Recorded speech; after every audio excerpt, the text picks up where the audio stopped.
I'm gonna run through the Minc on Saturday in my live stream. I'm gonna go live on my live stream on October 16th, 2025 at 9 p.m. New York time. Hello. What I wanted to do today is I wanted to show you some of the cards that I've already made, and I'm pretty new at this. I've only been doing card crafting for maybe 6 months now, so I'm learning as I go. There are several card makers, card creators on YouTube that I really like a lot, and my two favorites are probably Jessica Creates and Natasha Foote. But there's also a paper crafter that I love to watch because I love her vibe, and that is the Posh Paper Lady. And I get some ideas for how to incorporate her ideas into my cards. But these are ones that I have made in the last 6 months or so. And this one, I don't know if you can see it, but I took a piece of vinyl that was sold at Dollar Tree, and I ran it through an embossing folder, so it's got hearts on it. And I fell in love with this yellow and brown set, so I made 3 different cards doing that. Ouch! Oh, and then we have Baby Bear. I have some other ones. This is the indented version of the embossing folder, and that was totally by mistake. I meant to do it the other way, but it was indented, so I used it anyway. That's the one where the embossing comes out towards you. A couple of those using this particular embossing folder that has the pen with the ink on it. And I like those. I think they're very pretty, and I think they've got a lot of potential, and I'm growing. If you look really closely, you can tell which ones I made early on. This was another very early card. I think this was like the second card that I made. But then I got better, and I got more interesting, and I built more interest and more accoutrements into my card making. This is the size card that I make the most of. Here's another one that I wanted to exemplify.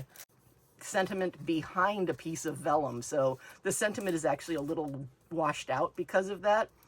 And the reason that I did it that way is because I actually wanted the sentiment on the vellum, and no matter what, it never dried on the vellum. So I did it this way. And then I've got these. This idea is what came from Jessica Creates, these little 3x3. These are actually about 3 1/8 by 3 1/8 little mini cards. And they're really cute. And what's really nice about them is they use the leftover from making a 5x7 card out of a piece of 8.5 by 11 paper. So I thought those were cool. As you know, or as you are finding out now, I am doing a live on Saturday to show me unboxing and attempting to use for the first time a Minc foil laminator. But I did want to point out some of the ways that I already get foil on my cards. And you may already know these, you may not. Some of these may be old hat to you. Like, I'm absolutely positive that using foil cardstock is old hat to any card maker out there. And I hope that's not glaring too much. And so gold foil cardstock and silver foil and red foil cardstocks, those are an easy way to get metallics into your cards. This is not metallic, but this has a texture on it, and if I were to use any of my multiple metallic watercolors that I have, I could get a really nice metallic surface on there. And I have all of these, came from Temu, and they're mostly metallics, and they're really pretty. And they do the metallics by having mica in them. So these are really pretty metallics watercolor paints that I absolutely adore. And I think that one came out of this one, so I'm going to put it away. I can't get it open. Nope, it didn't come out of this one. But you can see the beautiful colors in that. Doesn't look like I've used very many of those. A couple of them have some use on them. I have the Candy, which are really pretty pastel metallics, pastel shimmery cards. And I also have this vintage one, and this is the one where my silver came out of. I'll put that away. And I've got this one, which has some of the darker, bolder, more metal metallics in it. And those are really cool. If I put metallic on this, it gets a nice texture and you get that shimmer. Another way that I like to add metallic to my cards is through this. And this is a sheet of felt-stick wallpaper, but it's got this beautiful gold in it. And I use this, I can cut a piece to a specific size. I can use a punch to punch out a specific thing. Like if I use my 3-inch punch, if I can grab it really quickly. Well, here's one of my 3-inch punches. If I use my 3-inch punch, I can punch out that center right there and get the center and the gold surrounding it. Well, I have to go in this way. But I can get the center and the gold surrounding it, and that's just a really pretty punch right there. So, you know, you can use your punches, you can use whatever you want to make your cards out of. And this is another good way to add foil. Now, my favorite way to add foil also comes from Dollar Tree. This is one of my favorite ways to put foil and metallics in my cards. And this is available at Dollar Tree, and it is vellum. And it is so pretty. Here it is without being inside the plastic, and you can see the beautiful gold butterflies and the beautiful little red butterflies as accents, and it's gorgeous. But what I really, really love about this paper is if I turn it over, I get brushed silver with red butterflies.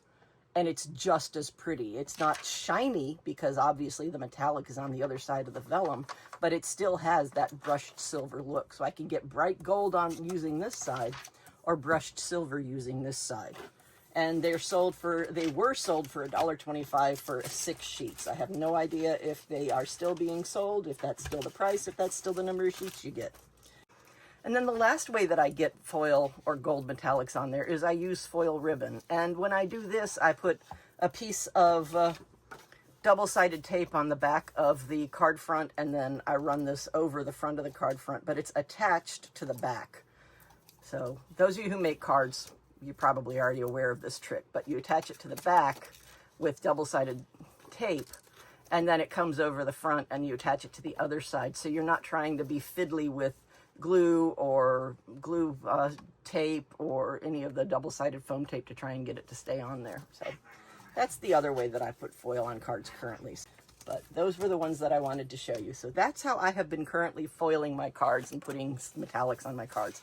These are the card fronts that I'm going to be running through the Minc, as well as some plain card fronts that I've also got.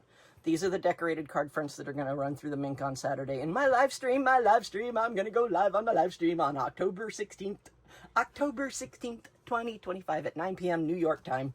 So that's when I'm going to be going live and trying to use my Minc for the very first time. I still haven't even unboxed it, but by that time I should hopefully have read the instructions on how to do it. But I'm going to try to put some foil on these, and these are what you're going to see when I go to my live stream. I just want to say thank you so very much to everybody who has interacted with my channel. I am so floored and so pleased and so humbled by the interaction that I've gotten from everybody, and I just appreciate you so very much. Let's see how the Minc works on Saturday. It could be interesting. Thanks so much for your time.